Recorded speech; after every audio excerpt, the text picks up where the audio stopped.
Này, anh Sơn ơi. Về cái ông mà cháu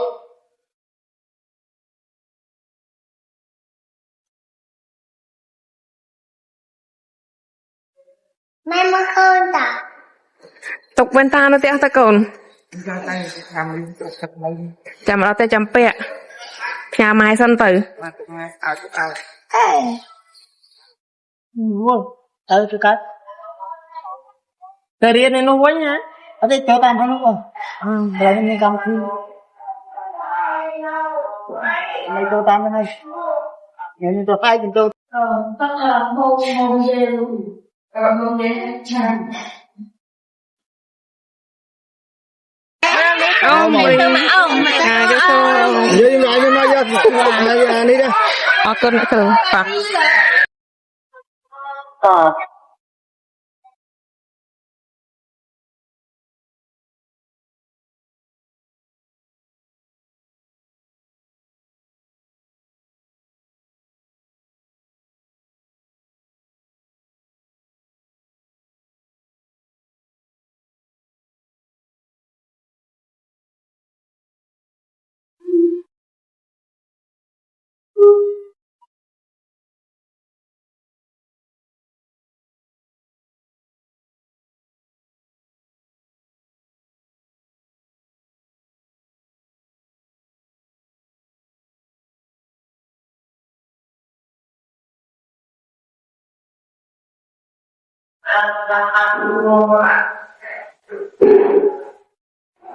người là đi đừng không phải đâu nào ăn đi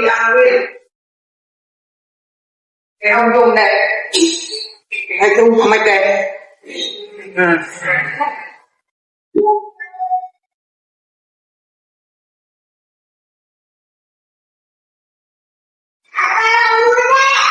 này ông vui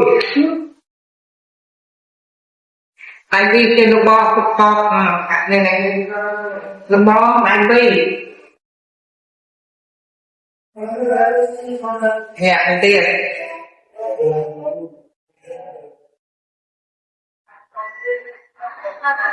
đặt mua mình bằng tiền hay bằng tay tiền một mình ấy ăn đây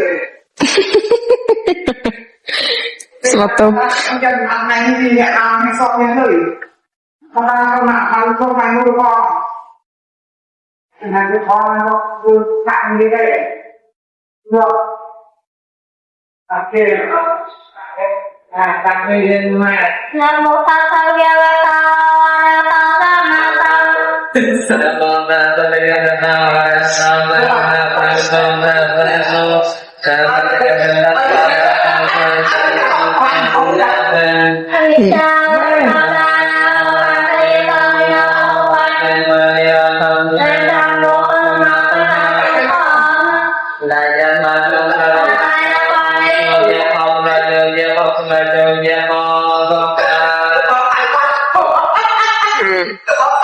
thay là đi học chim mày mang con quá đi từ đây